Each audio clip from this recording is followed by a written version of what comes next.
Welcome back to the CSCS Green Card course, Module 10, Site Transport and Vehicle Safety. Question 1. What is the main reason for having designated vehicle routes on a construction site?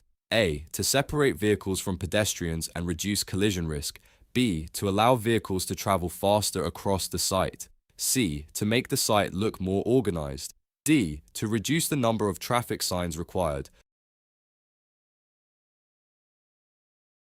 The correct answer is A. To separate vehicles from pedestrians and reduce collision risk. Question 2. Before reversing a vehicle on a busy construction site, what should the driver do first? A. Sound the horn continuously. B. Check mirrors, surroundings, and use a banksman if required. C. Reverse quickly to clear the area. D. Ask pedestrians to move themselves. The correct answer is B. Check mirrors, surroundings, and use a banksman if required. Question 3. Why are high visibility garments important when working near site traffic? A. They keep workers warm in cold weather. B. They prevent dust from settling on clothing. C. They make workers easily seen by vehicle operators. D. They identify the worker's job role. The correct answer is C. They make workers easily seen by vehicle operators. Question 4. What is the safest place for pedestrians to walk on a construction site? A. Along the edge of vehicle routes. B. Across open working areas. C. Between parked vehicles. D. On designated pedestrian walkways. The correct answer is D. On designated pedestrian walkways. Question 5. What should a driver do if their vision is restricted by the load they are carrying? A. Continue driving slowly without assistance. B. Use a trained banksman or guide. C. Ignore the restriction if the journey is short. D. Raise the load higher for better visibility. The correct answer is B. Use a trained banksman or guide. Question 6. What is the main purpose of a banksman on a construction site? A. To guide and control vehicle movements safely. B. To supervise site paperwork. C. To check workers' protective equipment. D. To inspect construction materials. The correct answer is A. To guide and control vehicle movements safely. Question 7. What should you do if you need to cross a vehicle route on site? A. Run across quickly. B. Cross wherever there is the shortest distance. C. Signal drivers to stop with your hand. D. Use a designated crossing point and remain alert. The correct answer is D. Use a designated crossing point and remain alert. Question 8. Why are speed limits enforced on construction sites? A. To reduce fuel consumption. B. To allow more vehicles to use the route. C. To reduce the risk of accidents and injuries.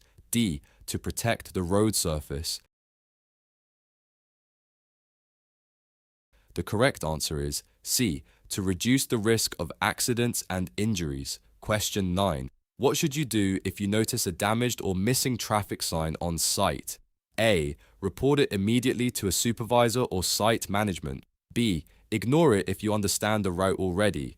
C. Move it yourself without permission. D. Continue working and report it later. The correct answer is A. Report it immediately to a supervisor or site management. Question 10. Why should vehicles not be overloaded on a construction site? A. It increases fuel usage. B. It can make the vehicle unstable and unsafe to operate. C. It makes unloading slower. D. It causes tires to wear faster.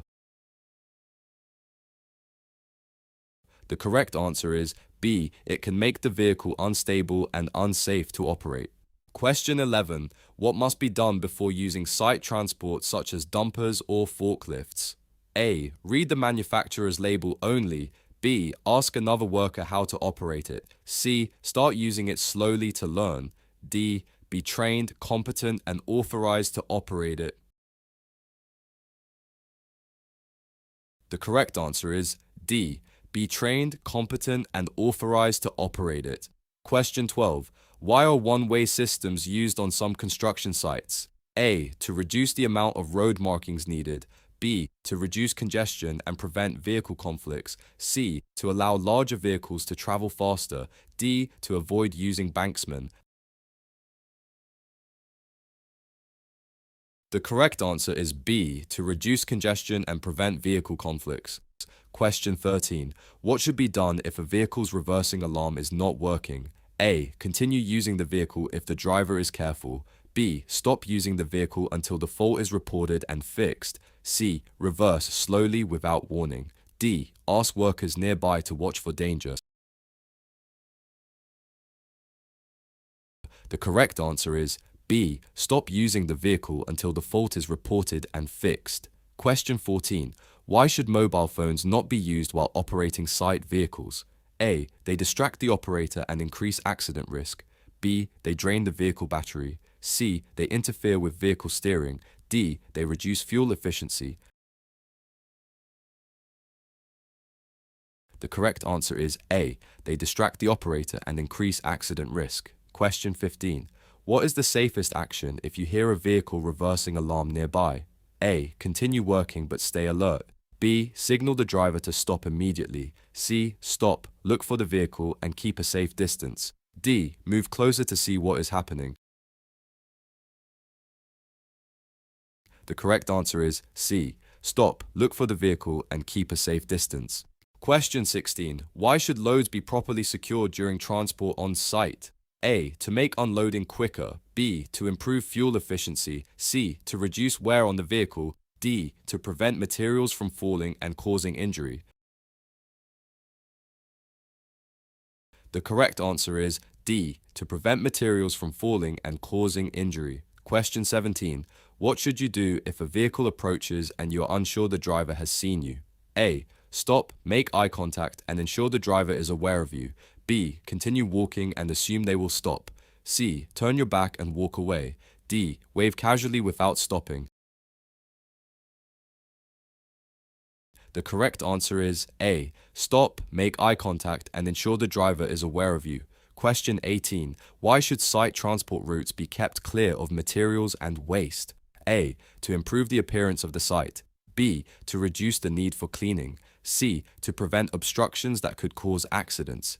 D. To reduce noise levels. The correct answer is C. To prevent obstructions that could cause accidents. Question 19.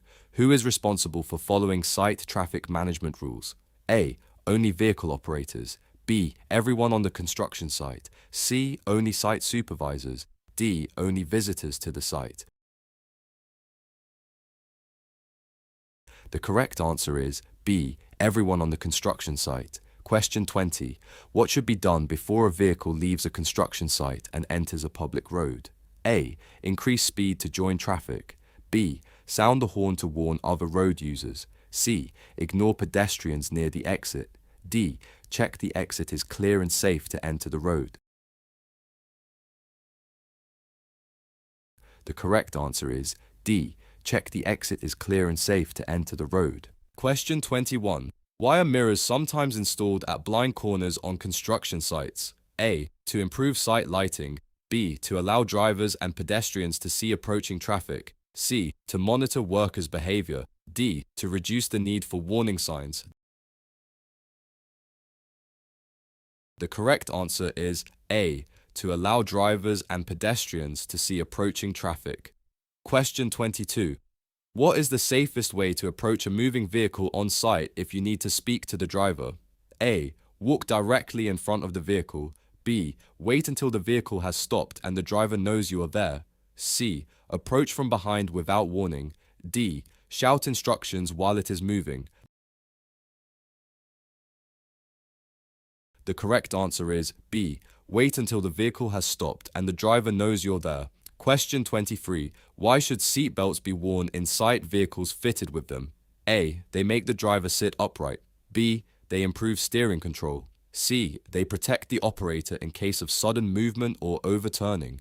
D. They prevent fatigue. The correct answer is C. They protect the operator in case of sudden movement or overturning. Question 24. What should you do if you see pedestrians walking in a vehicle-only route? A. Ignore them. B. Sound the horn repeatedly. C. Continue driving carefully past them. D. Slow down and ensure they move to a safe pedestrian route. The correct answer is D. Slow down and ensure they move to a safe pedestrian route. Question 25. What is the main purpose of a site traffic management plan? A. To organize and control vehicle and pedestrian movements safely. B. To increase the number of vehicles allowed on site. C. To reduce the need for supervisors. D. To eliminate the need for warning signs. The correct answer is A. To organize and control vehicle and pedestrian movements safely. Module 10 complete. If you're ready to get qualified, enroll in our Level 1 Health and Safety in a Construction Environment course using the link in the description. It's fully online, self-paced, and the exam is included.